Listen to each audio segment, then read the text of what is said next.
Hello प्यारे बच्चों, आप सभी का हिंदी मीडियम के इस नंबर 1 चैनल शुभम क्लासेस पर मैं स्वागत करता हूं। मेरे प्यारे बच्चों, आज फिर से क्लास 12th में मैथमेटिक्स में जो 2 अंकों का 100 प्रश्न हमने करने का जो निर्णय लिया है, आज उसका 5वां भाग है। 4 भाग आपने नहीं देखा है, पार्ट 1, पार्ट 2, पार्ट 3, पार्ट 4 जाके जरूर देखिएगा। 2 नंबर वाले सारे सवाल आपके तैयार हो जाएंगे और लगभग हर चैप्टर से हमने लेने का प्रयास किया है। उसी सीक्वेंस में आज 40वां, 41वां, 42वां क्वेश्चन ऑलरेडी यहाँ पे दिख रहा है। आव्यूह का क्वेश्चन है, सारणी का क्वेश्चन है, 2 नंबर के सवाल बनते हैं यहाँ से। ठीक है, तो आज का भी वीडियो बहुत इंपॉर्टेंट होने वाला है। पूरा देखिएगा, आराम से देखेंगे, आराम से पढ़ेंगे, कोई स्ट्रेस नहीं, किसी प्रकार की कोई चिंता नहीं, और पढ़ाई को कंटिन्यू रखना है। ये बहुत इंपॉर्टेंट है। कम ही पढ़ना है। अगर आपका मन नहीं भी कर रहा है बहुत ज़्यादा, मैं समझ सकता हूँ कि इतना ज़्यादा चीज़ें बिगड़ी हैं, इसलिए आपका एक जो सीक्वेंस है, एक फ्लो है, जो एक मेंटल प्रेशर है, वो थोड़ा हट गया है। लेकिन फिर भी ये पता है कि एग्ज़ाम होगा, उस बात को सोचते हुए हमें कंटिन्यू रखना है। बस ये समझना है कि 10 दिन हमें थोड़ा और टाइम मिल गया है। आइए, पहला क्वेश्चन आपके सामने यहाँ दिख रहा है। सारे बच्चे एक है, अभी तुरंत 5000 6000 बच्चे देखते थे, अभी कल 2000 3000 के आसपास देखें, तो बाकी सब छोड़ दिए मतलब पढ़ना बंद कर दिए, तो बहुत नुकसान होगा। मैं बता दे रहा हूँ पहले। एक आव्यूह ए है, एक आव्यूह बी है। हमें प्रूफ करना है। आरटीबी का मतलब है रिक्वायर्ड टू प्रूफ, सिद्ध करना है कि ए इंटू बी ऊपर dash, B dash into a dash. देखिए, ये जो डैश लिखा है, किसी आव्यूह का परिवर्त आव्यूह होता है, ट्रांसपोज। यानी यहाँ पर अगर ए बी सी डी, छोटी छोटी बातें हैं, जान रहे हैं, अच्छी बात है, नहीं जानना है तो जान लीजिए। ठीक है, अगर ये आव्यूह है, अगर इसका हम ट्रांसपोज कहें तो कुछ नहीं करना है। जो R1 है उसको C1 पर रख देते हैं, और जो R2 है बच्चा उसको C2 पर रख देते हैं, यानी दूसरे कॉलम पे। ये 2x2 ऑर्डर का आव्यूह हमारा तैयार हो जाता है। ठीक है, यहीं पे हमें करना है कि पहले दिखाना है कि A इंटू बी, यानी आव्यूह A और B का मल्टीप्लाई करेंगे। ठीक है, और 2 आव्यूहों का मल्टीप्लाई किया जाता है। तो ये क्वेश्चन जो है और कठिन बन सकता है। कई बार पूछा गया है ये क्वेश्चन। ठीक है, 2 आव्यूहों का मल्टीप्लाई कब होता है, ये भी इंपॉर्टेंट है। अगर एक आव्यूह ए आई जे मान लीजिए m क्रॉस n ऑर्डर का है बच्चा, और एक आव्यूह B जो है मान लीजिए बी आई जे, इसके एलिमेंट है n क्रॉस t ऑर्डर का है। इसमें क्या होता है कि अगर हम चाहते हैं कि a इंटू बी हो, निकल जाए, यानी आव्यूह A का आव्यूह B के साथ मल्टीप्लाई हो, तो आप आंख बंद करके मल्टीप्लाई नहीं कर सकते। पहले आपको चेक करना पड़ेगा कि ये जो है m क्रॉस n, ठीक है, पहले आव्यूह का ऑर्डर, और n क्रॉस t, ये बीच वाला नंबर बराबर है कि नहीं।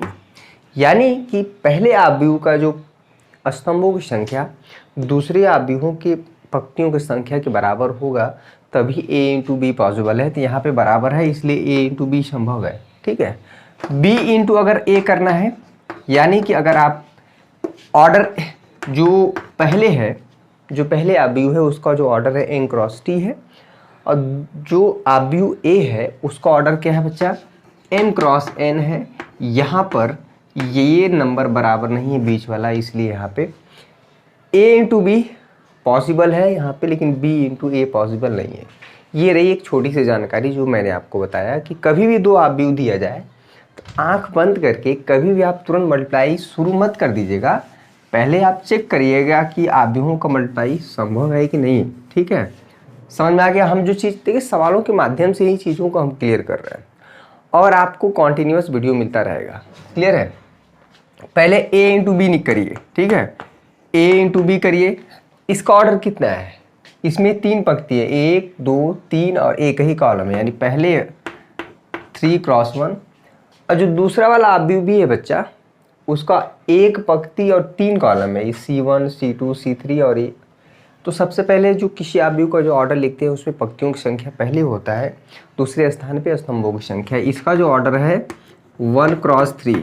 ठीक है, यानी बीच वाला नंबर बराबर है, इसलिए आव्यूहों का मल्टीप्लिकेशन पॉसिबल है, यानी a इंटू बी पॉसिबल है।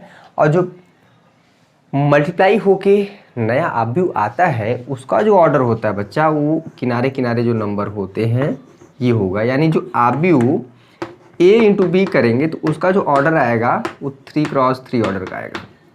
तो साथ साथ में सवाल भी करेंगे और जानकारी भी होगी। देखिए -2 4 5, क्लियर हुआ। और साथ में यहाँ पे है बच्चा 1 3 माइनस 6। और आव्यूहों का जो मल्टीप्लाई होता है वो रो टू कॉलम होता है।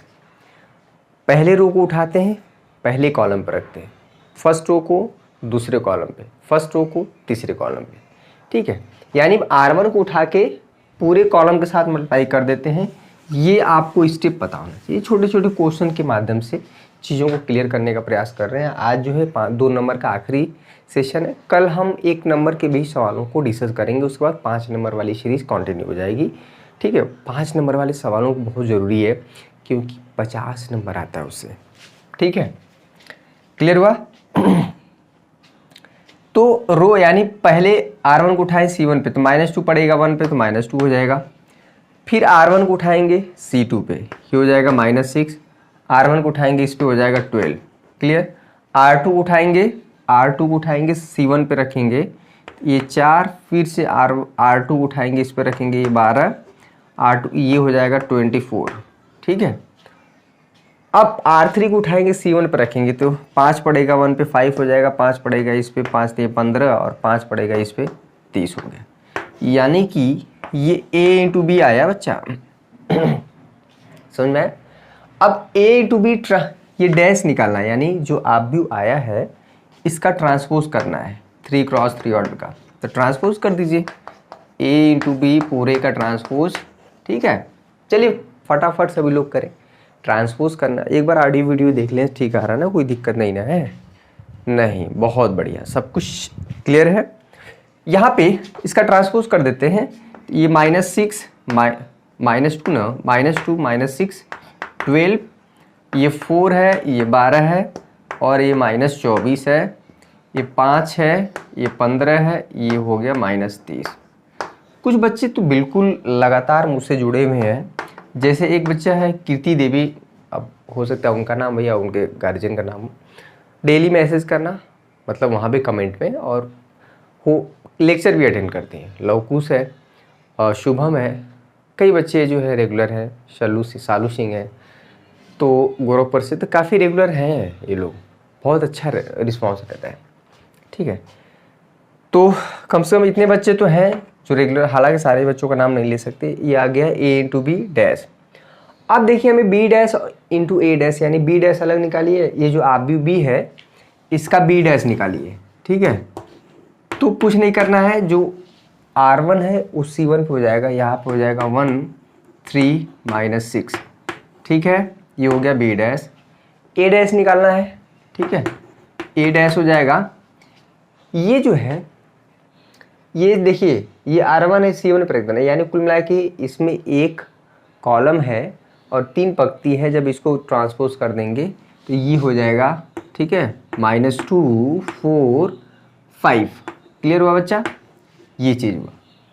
ये B डैश निकल के आया, A डैश निकल के आया। अब हमें निकालना है B dash into A dash, ठीक है। B डैश यानी 1 3 -6 इंटू A डैश क्या है बच्चा, -2 4 5, ठीक है। बस यहाँ पे एक आव्यूह है और एक आव्यूह यहाँ पे मल्टीप्लाई करना है। कर दीजिए B dash into A dash, ठीक है। फिर से R1 को उठाएंगे C1 पे, 1 पड़ेगा, -2 पे -2 हो जाएगा। R1 यहाँ पे हो जाएगा 4, यहाँ पे हो जाएगा 5, यहाँ पे -6 12 15 12, यहाँ पे 24, यहाँ पे -30। अब देखिए, इसको देखिए और इसको देखिए, ठीक है। इसको डबल स्टार दे दीजिए। ये 2 नंबर का सवाल है, 5 नंबर भी कई बार पूछा गया। वैसे तो 5 नंबर का भी सवाल है ये, समझ में आया? एक तीर से 2 निशाने। क्लियर है बच्चा? ठीक है। तो बहुत बढ़िया कॉन्टिन्यूटी बना के रखना है, ब्रेक नहीं करना है। मैथ है, 10 दिन में भूलने में समय नहीं लगता है, यही चीज़ हम बार बार करें। समीकरण स्टार और समीकरण नंबर डबल स्टार से आप देखेंगे तो समीकरण स्टार और डबल स्टार का राइट हैंड साइड इक्वल है, ये आव्यूह और ये आव्यूह समान है, ठीक है। तो अगर दायां पक्ष बराबर है तो बायां पक्ष भी बराबर हो जाएगा। तो समीकरण नंबर स्टार एवं डबल स्टार से, ठीक है, तो क्या हो जाएगा, a into b dash equal to यहाँ पे b dash into a dash. यही हमें प्रूफ करना है, हो गया। समझ में? तो ये क्वेश्चन इंपॉर्टेंट है, ठीक, देखने में लगता है कि अरे ये तो बड़ा इजी है, तुरंत मल्टीप्लाई, क्या है, कुछ है ही नहीं, बाएं हाथ का खेल है। जो बाएं हाथ का खेल है वही दाएं हाथ का हो जाता है, और यही सब क्वेश्चन फंसा देते हैं बोर्ड एग्जाम में। दूसरा क्वेश्चन, और वैसे 41वां देखिए। चलिए 41वां क्वेश्चन काफ़ी अच्छा क्वेश्चन है, 2 नंबर लायक है। इस टाइप के क्वेश्चन अगर 3x3 ऑर्डर में दे दिए गए, सेम क्वेश्चन अगर 3x3 ऑर्डर का भी है तो ये क्वेश्चन 5 नंबर में हो जाता है। ठीक है, प्रोसेस तरीका हमें सीखना है, यही सारी तरीके अगर आपको पता है तो आप क्वेश्चन में अप्लाई कर सकते हैं। एक आव्यूह ए दिया है 2x2 ऑर्डर का, आई फॉर आइडेंटिटी मैट्रिक्स तत्समक आव्यूह 1 0 0 1, ठीक है, एवं ए स्क्वायर इक्वल टू के इंटू ए हो, k इंटू ए माइनस 2i हो, तो k का मान बताना, बहुत आसान। ए स्क्वायर बोले तो जैसे एक्स स्क्वायर है तो इसका मतलब यही होता है ना, एक्स इंटू एक्स। ए स्क्वायर का मतलब होता है ए इंटू ए, यानी आव्यूह ए का आव्यूह ए के साथ मल्टीप्लाई। निकालिए पहले बायां पक्ष, मल्टीप्लाई क्या होता है, रो टू कॉलम, ठीक है। और बहुत बच्चे तो एकदम चिल हो गए, जैसे लगता है कि मतलब सब कुछ ख़त्म, एकदम कुछ बचा ही नहीं है। अरे क्या ख़त्म हुआ है, बोर्ड परीक्षाएं पहली बार कैंसिल थोड़ी भी है, ठीक है, पोस्टपोन थोड़ो, अभी तो चीज़ें अभी हैं, सब कुछ बचा हुआ है। धैर्य नहीं टूटना चाहिए। रो टू कॉलम, R1 को उठा के C1 पर रखिए। चलिए सभी लोग मल्टीप्लाई करिए, देखते हैं कितने बच्चे कर पाते हैं इसको। सभी लोग करें, आई होप बहुत बच्चों ने कर लिया होगा। कुछ नहीं बच्चा, R1 को उठाना है, C1 पर रखना है। 3 पड़ेगा 3 पे 9 हो जाएगा, -2 पड़ेगा 4 पर तो 8 हो जाएगा, -8 यहाँ को हो गया। फिर R1 को उठाएंगे C2 पर रखेंगे। अगर ये आव्यूह 3x3 ऑर्डर का होता तो प्रोसेस वही होता है, बस एक ये पड़ेगा इस पे, ये हो जाएगा -6, -2 पड़ेगा -2 पे तो +4 हो जाएगा। R1 को उठाएंगे फिर से C1 पर, ठीक है, 3 3 के 9, -2 पड़ेगा इस पे, हो जाएगा -8। फिर से इस पे उठाएंगे R1 को C2 पे तो ये हो जाएगा -6, ये हो जाएगा +4, ठीक है बच्चा। तो ये हो गया। तो आप भी यहाँ पे देखिए, यहाँ पे 1 हो गया, यहाँ पे -2, 9 में से यहाँ पे 1, ये हो जाएगा -2, ठीक है। ये हुआ ए स्क्वायर, क्लियर हुआ, यानी बायां पक्ष जो आ गया ए स्क्वायर, इसको समीकरण नंबर 1 दे दीजिए, ठीक है बच्चा, या समीकरण नंबर स्टार दे दीजिए। अब निकालेंगे k इंटू ए माइनस 2i, और सभी को पता है कि किसी आव्यूह में अगर कोई स्केलर नंबर बाहर मल्टीप्लाई होता है तो वो आव्यूह के हर एक एलिमेंट में मल्टीप्लाई हो जाता है। 2i समझ रहे हैं ना, आव्यूह जो आइडेंटिटी मैट्रिक्स इसमें 2 का मल्टीप्लाई, कोई भी स्केलर नंबर अधिक संख्या का मल्टीप्लाई, तो ये 2 यहाँ पे हो जाएगा, 2 यहाँ पे भी, यहाँ पे हर जगह मल्टीप्लाई हो जाएगा, ठीक है। तो यहाँ पे k इंटू ए क्या बच्चा 3 है, -2 है, यहाँ पे 4 है, -2, ठीक है, -2i, i क्या है यहाँ पे 1 0 0 1, क्लियर हुआ। देख लीजिए क्या आएगा। k का मल्टीप्लाई देखिए, क्वेश्चन ये बहुत इंपॉर्टेंट है। ये k का मल्टीप्लाई हो जाएगा 3k -2k, ठीक है, यहाँ पे हो जाएगा क्या बच्चा, ये 4 है ना, 4k हो जाएगा 4k, k का मल्टीप्लाई -2 में होगा तो -2k, इसमें कोई दिक्कत नहीं होना चाहिए। और यहाँ पे जो है ये 2 का मल्टीप्लाई जो है, यही चीज़ अगर सारणिक में होता तो डिटरमिनेंट में क्या होता है, अगर किसी एक स्केलर का मल्टीप्लाई होता है तो ये वो स्केलर किसी एक रो या किसी एक कॉलम में होता है मल्टीप्लाई, जबकि आव्यूह में हर एलिमेंट में होता है। ये अंतर है आव्यूह और सारणिक में किसी एक स्केलर नंबर का मल्टीप्लाई करना, ठीक है, अंतर भी समझ में आना चाहिए। 13 नंबर आते हैं दोनों चैप्टर्स मिला के, 2 हो गया, 0 हो गया, 0 हो गया, 2 हो गया। अरे 2 का मल्टीप्लाई 1 में करेंगे 2 होगा, 0 में करेंगे 0 हो जाएगा। अब देखिए दो आव्यूह कैसे घटते हैं बच्चा, ठीक है, यानी यहाँ के एलिमेंट इसके साथ घटेगा, 3k घटेगा -2 के साथ, -2 घटेगा 0 के साथ -0, 4k घटेगा -0, -2k यहाँ पे हो जाएगा -2, क्लियर हुआ। तो ये तो 0 घटाएंगे, कुछ ज़्यादा अंतर आएगा नहीं, इसको ज्यों का त्यों रहने दीजिए। ये हो गया हमारा समीकरण नंबर, डबल स्टार दे दीजिए। अब देखिए समीकरण नंबर स्टार और समीकरण नंबर डबल स्टार से यहाँ पे ए स्क्वायर है। अब क्वेश्चन में हमको दिया है कि जो ए स्क्वायर है वो k इंटू ए माइनस 2i के बराबर। 2 नंबर का सवाल है, देखिए कितनी ढेर सारी चीज़ें आप सीख रहे हैं। सवाल ही ऐसे उठाते हैं जिसमें कि आप उस सवाल के माध्यम से पूरे जो चैप्टर में जो कॉन्सेप्ट है उसको आप सीख जाएं, और ये बेस्ट तरीका होता है। ठीक है, तो ये जो है इसके बराबर है, क्लियर हुआ? मतलब है 1 माइनस 2, 1 है माइनस 2, ये है हमें बराबर कर देना है 3k माइनस 2 माइनस 2k। ठीक है, यहाँ पे 4k, यहाँ पे माइनस 2k माइनस 2। ठीक है, अब 2 आव्यूह बराबर कब होते हैं? संगत अवयव बराबर, यानी फर्स्ट टू फर्स्ट कॉलम का एलिमेंट यहाँ किसके बराबर हो जाएगा। ठीक है, तो कर दीजिए। 1 बराबर कर देंगे बच्चा 3k माइनस 2k, माइनस 2 के इधर लाएंगे 3 हो जाएगा। ठीक है, k से डिवाइड कर देंगे, k की वैल्यू आ जाएगी 1। कहीं से भी माइनस 2 के बराबर करेंगे, यहाँ से भी 1 आ जाएगा। ठीक है, एक चीज़ मिस्टेक हो रहा है क्या इसमें? k की वैल्यू ठीक है, बिल्कुल ठीक है। ठीक है बच्चा, तो ये है आव्यूह का क्वेश्चन और सवाल पूछे गए हैं इस तरह से। ठीक है, एक बार हम देख लें। ठीक है, कोई दिक्कत परेशानी हैरानी दुख तकलीफ नहीं है। k का मान यहाँ 2 अलग अलग क्यों आ रहा है भाई? 1/4 भी आ जा रहा है, कहाँ गया? 1 मिनट देख लेते हैं, 2 नंबर के सवाल कहाँ गए। k का मान 1 सही है।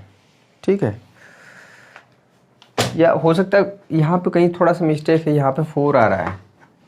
ठीक है, ये 4 ही आएगा, इसमें देख लीजिएगा कहीं पे मिस्टेक है। 4 चौक को 16 होगा ना, 4 3 12 होगा, ये 12 होगा। ठीक है, 12 यहाँ से हो जाएगा 4, मिस्टेक पकड़ में आ गई, ये 4 होगा।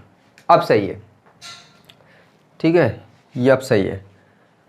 तो यहाँ से कहीं से भी किसी को बराबर करेंगे, k का मान 1 ही आएगा। ठीक है, ये हो गया क्वेश्चन नंबर 41। 42 देखिए, बहुत अच्छा क्वेश्चन है 42। देखिए डिटरमिनेंट का क्वेश्चन है और ये 2 नंबर पूछा क्यों गया है। ठीक है, सवाल 2 नंबर, इसमें बिना प्रसार किए आपको इस सारणी का मान ये बताना है, बिना एक्सपेंशन किए। 5 नंबर की सीरीज जब चालू करेंगे, जहाँ से ख़त्म हुआ था वहीं से स्टार्ट करेंगे। अब जो है 1-2 दिन 1 नंबर के भी सवालों को हल कर लेते हैं। देखिए थोड़ा थोड़ा ही सही, पर रेगुलरिटी बना के रखना है। मैं बार बार इस बात को बोल रहा हूँ, क्योंकि अगर हम भी पढ़ाना छोड़ दें तो एक दिन ऐसा होगा कि मुझे वीडियो शूट करने का भी मन नहीं करेगा। तो हम भी सोच रहे हैं कि कम ही पर कंटिन्यू रखते हैं, और जैसे ही थोड़ा सा कुछ टाइम टेबल वगैरह आता है तो फिर से स्पीड बढ़ जाएगी। और मैराथन क्लास लेने की चिंता आप मत करें, वो हमारे ऊपर छोड़ दिया। ऑलरेडी सब कुछ पढ़ाया गया है। अगर आप अभी भी लग रहा था कि मैथ मेरी तैयारी नहीं हो पा रही, तो प्ले लिस्ट में एक चैप्टर का एक एक्सरसाइज का इम्पोर्टेंट क्वेश्चन कराया गया है। जाके देखिए, अवकलन समाकलन अलग, और साथ में उसके बाकी जो शेष चैप्टर हैं 56 नंबर में, उसका अलग वीडियो बनाएंगे। बिना प्रसार किए, यानी हमें डिटरमिनेंट की जो प्रॉपर्टी है उसका यूज़ करना है। सबको पता है कि किसी एक रो डिटरमिनेंट में किसी एक रो को किसी दूसरे रो के साथ घटा सकते हैं। देखिए सवाल हमको आइडिया कहाँ से लगेगा, x माइनस वाई लेना है, कैसे आएगा? यहाँ पे x से y ये घटाना पड़ेगा, यानी कि पहला जो ऑपरेशन हमारा होगा r1 में करना पड़ेगा, वो कर देते हैं r1 माइनस r2, तभी तो x माइनस वाई आएगा। y माइनस जेड भी लाना है। देखिए y माइनस जेड कैसे आएगा, r2 में कर देते हैं हमारा r2 माइनस r3। क्लियर हुआ ये चीज़, r2 माइनस r3। ठीक है, अगर आप ये करते हैं, इधर ये बताता है किस रो में आपका ऑपरेशन हो रहा है, यानी पहले पंक्ति में ये बताता है, दूसरे पंक्ति में ऑपरेशन हो रहा है, और इधर ये बताता है कि क्या ऑपरेशन हो रहा है, क्या चीज़ आप कर रहे हैं।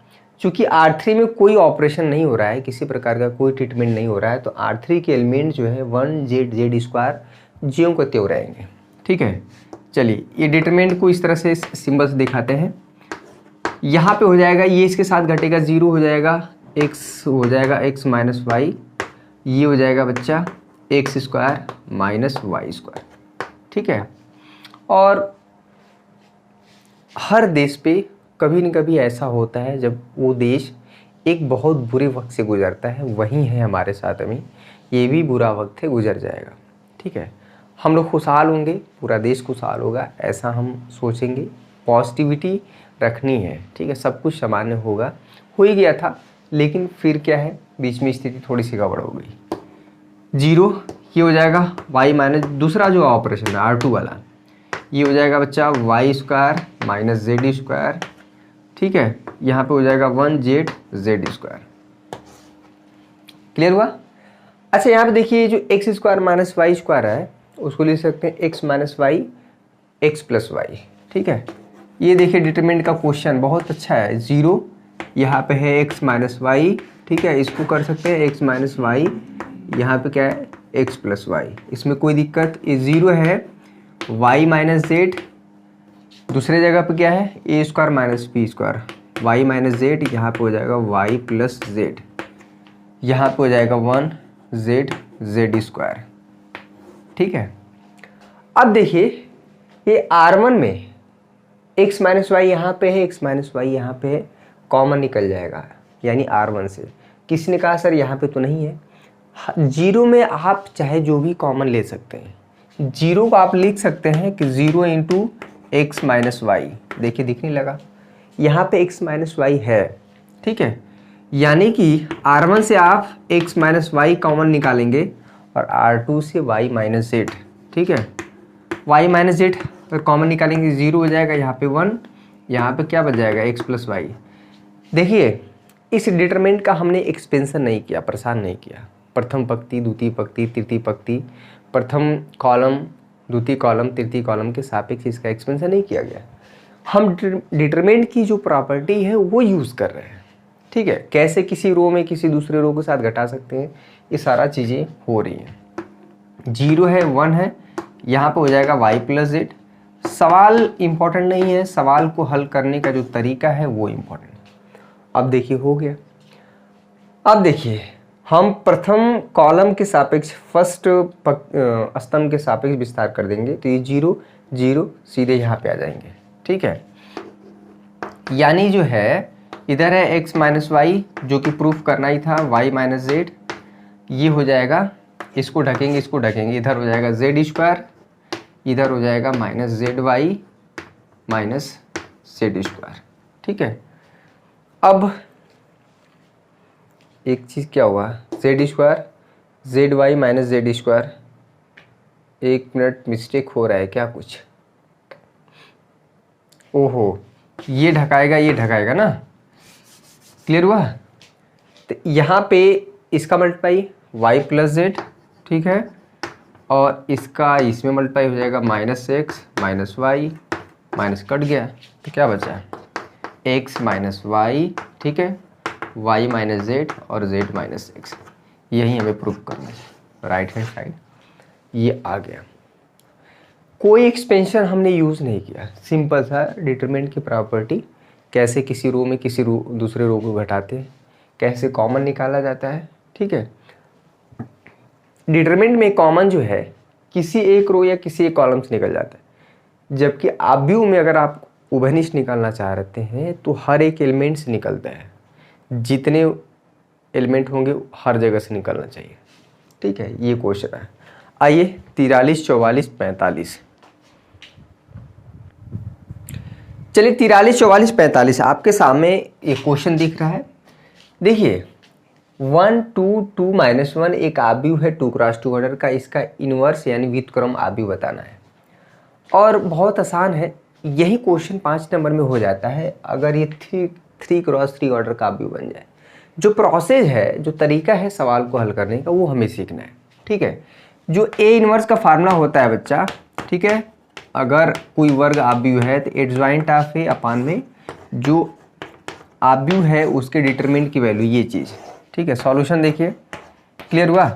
सबसे पहले इसके डिटरमिनेंट का मान बताइए और देखिए कोई भी आव्यूह अगर दे दे, हर एक आव्यूह का इन्वर्स नहीं निकलता है, उसी आव्यूह का इन्वर्स निकलता है जिसके डिटरमिनेंट का मान, जिसके सारणी का मान 0 नहीं हो। अगर कोई आव्यूह ऐसा है जिसके सारणी का मान 0 हो, उसका इन्वर्स नहीं निकलता है। जिस तरह से कि हर एक आव्यूह का मल्टीप्लाई नहीं हो सकता आपस में, ठीक है। नंबर नहीं है, ये आव्यूह है, तो इसका क्या होगा, सिंपली 1 का 1 में करिए -1, क्लियर हुआ। 2 माइनस लगा के 2 का 2 मल्टीप्लाई करेंगे, फाइनली आ गया -5 which is not equal to 0, यानी कि -5 है डिटरमिनेंट का मान, जो कि 0 नहीं है, इसलिए इन्वर्स होगा, इन्वर्स निकलेगा प्रतिलोम। चलिए सबसे इंपॉर्टेंट चीज़ एडजॉइंट क्या है। एडजॉइंट निकालने के लिए हम लोग करते हैं C11 C12, आपकी बुक में C22 ये 21 है, A11 लिखा है आपकी बुक में, हम C फॉर कोफैक्टर सखंड आव्यूह निकालते हैं। C11 निकालना बहुत आसान है, ठीक है। C11 first row first column में ढक लीजिए, ठीक है, तो क्या दिख रहा है -1। C12 यहाँ पे माइनस रहेगा, इसका जो तरीका बताया गया है, 1 और 1 को ऐड करेंगे 2 आएगा, जब सम आएगा तो पॉजिटिव लिया जाएगा बाहर, ठीक है। 1 और 2 को जब लेंगे जोड़ेंगे तो 3 आएगा, 3 एक विषम संख्या है तो बाहर माइनस लगेगा। 1 और 2, ठीक है, C12 यानी फर्स्ट 2 सेकेंड कॉलम को ढकेंगे, ठीक है, तो ये आ जाएगा यहाँ पे 2 यानी -2। क्लियर हुआ। C21 फिर से माइनस होगा, दूसरा रो और पहला कॉलम ढक लेंगे, यहाँ पे आएगा 2 C22 दूसरा, ठीक है, यहाँ पे आ जाएगा 1। ये जो आव्यूह हमारा C तैयार हुआ, जानते क्या हुआ, -1 -2 और 1। ये एडजॉइंट नहीं है, ये एडजॉइंट आव्यूह नहीं है, सखंडज आव्यूह। अभी जब इसका जब ट्रांसपोज करेंगे, एडजॉइंट जो ये होता है, ये जो C है इसका जब ट्रांसपोज करेंगे C या C डैश, ठीक है, C डैश, ये C है सखंड आव्यूह, और इसका जब ट्रांसपोज कर देते हैं तब निकल जाता है एडजॉइंट, ठीक है। और बहुत आप अच्छे से जानते हैं ट्रांसपोज करना, -1 -2, यहाँ पे -2 1, यानी R1 को उठा के C1 पे, R2 को उठा के C2 पर रख दें, ठीक है। एडजॉइंट निकल गया और डिटरमिनेंट का मान, इसलिए हमारा इन्वर्स क्या हो जाएगा, A इन्वर्स इस आव्यूह का एडजॉइंट क्या भैया, -1 -2 -1 -2 और यहाँ पे हो जाएगा 1, और डिटरमिनेंट का मान क्या है बच्चा, -5। ये -5 से डिवाइड हो रहा है, ठीक है, तो ये क्या होगा, जो कि आव्यूह है तो ये -5 हर एक एलिमेंट के साथ डिवाइड होगा। यहीं पे मिस्टेक करते हैं बच्चे, ठीक है, -1/-5 -2/-5 -2/-5 1/-5, ठीक है, प्लस हो जाएगा प्लस हो जाएगा प्लस हो जाएगा, ये माइनस यहाँ हो जाएगा। लीजिए ये जो आव्यूह A है इसका इन्वर्स निकल के आ गया व्युत्क्रम आव्यूह। फार्मूला हमारा यही है, डिटरमिनेंट का मान बहुत आसान है, ये एडजॉइंट निकालना ही इम्पोर्टेंट है, यहीं पे मिस्टेक करते हैं बच्चे। C11 C12 C21 C22, ठीक है, और ये विथ साइन निकालना है, ये प्लस रहता है, ये माइनस माइनस प्लस, ठीक है, इसको ध्यान रखना है। क्लियर हो गया।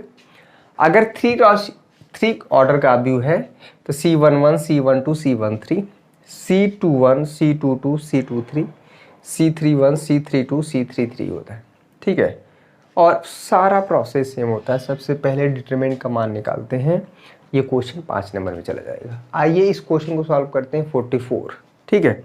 वीडियो पसंद आ रहा है, जितने बच्चे लाइक देख रहे हैं सभी बच्चे लाइक करें, 1000 से भी लाइक रहना चाहिए, ठीक है। लाइक का रेशियो भी काफ़ी कम कर दिए हैं, जैसे लग रहा है कि अगर हम पढ़ाना छोड़ दें तो अभी मुश्किल हो जाएगी, ठीक है। बहुत चैनल है लेकिन जो एक कनेक्टिविटी होती है वो दिक्कत हो जाता है, दूसरे के साथ माइंड सेटअप नहीं कर पाता है, ठीक है। क्वेश्चन नंबर 44,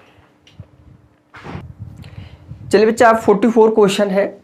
ये सारणी का मान है, इसका 0 दिखाना है। कई तरीका है, एक तो सारणी का जो प्रॉपर्टी है वो यूज़ करके, या क्या करके बताइए, सिंपल जब कुछ न समझ में आए एक्सपेंशन कर दीजिए प्रथम पंक्ति के सापेक्ष। 0 0 तो 0 का 0 में हो जाएगा, इसका मल्टीप्लाई हो जाएगा प्लस C² होगा, माइनस प्लस माइनस होता है ना, इसको ढकेंगे माइनस A का मल्टीप्लाई होगा, इसमें 0 इसमें माइनस लगा के ये हो जाएगा BC माइनस B, इसका इसमें मल्टीप्लाई करेंगे माइनस A का इसमें माइनस AC, ये हो जाएगा 0। डिटरमिनेंट का एक्सपेंशन बच्चा, ठीक है, ये कितना हो जाएगा, तो 0 ही होगा। ये माइनस ABC हो जाएगा, ये माइनस क्या हो जाएगा, माइनस माइनस प्लस, ये कट गया, फाइनली आ गया 0। ये भी एक तरीका है। ये उतना नहीं इम्पोर्टेंट नहीं था क्वेश्चन जितना ये है 45, बिना एक्सपेंशन किए इस डिटरमिनेंट का मान दिखाना है कि ये होगा। बड़ा ही टेक्निकल क्वेश्चन है, ठीक है। यानी कि यहाँ पर क्वेश्चन नंबर 45 आप भी वो सारणी का क्वेश्चन और बाकी अवकलन समाकलन हो ही गया है। अवकलन बहुत इजी है, समाकलन जब करा रहे थे उसमें 2-2 नंबर वाले सवाल तो हो ही रहे थे, ठीक है। अवकल समीकरण के भी कराएं, वेक्टर अलजेब्रा के कराएं, 3D के क्वेश्चन कराएं, तो ठीक है 4-5 लेक्चर हो गया ना। कल हम 1 नंबर वाले सवालों को, 1 नंबर वाले भी सवाल करीब करीब 100 क्वेश्चन करेंगे, तब जाके आपका तैयारी बेहतर होगा। उसके बाद 5 नंबर वाली सीरीज़ फिर कंटिन्यू करेंगे, अच्छे अच्छे क्वेश्चन किया जाएगा। जो पोर्शन थोड़ा कम तैयारी हुई है, स्ट्रॉन्ग करना है, 3D में हम थोड़ा काम करेंगे। तो इसी तरह से छोटी छोटी चीज़ों को लेके चलेंगे। ये लेफ्ट हैंड साइड हमें डिटरमिनेंट लेके चलना है, राइट हैंड साइड लाना है। देखिए, ठीक है, लेफ्ट हैंड साइड लेके चलिए। हम क्या करेंगे, इसमें R1 में A का मल्टीप्लाई कर दीजिए, ठीक है, ताकि यहाँ पे ABC A का मल्टीप्लाई कर दीजिए और A का डिवाइड भी कर दीजिए। क्लियर हुआ? तो यहाँ पे हो जाएगा A², यहाँ पे हो जाएगा A³। आइडिया कहाँ से आया, ये A² और A³ लाना है, ठीक है। तो ये A² A³ हो गया, यहाँ पे क्या हो जाएगा ABC, ठीक है।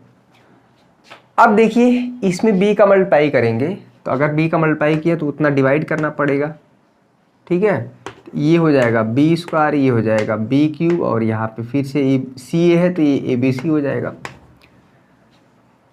ठीक है। यहाँ पे R3 में जो तीसरी पंक्ति है उसमें C का मल्टीप्लाई कर दीजिए, ठीक है।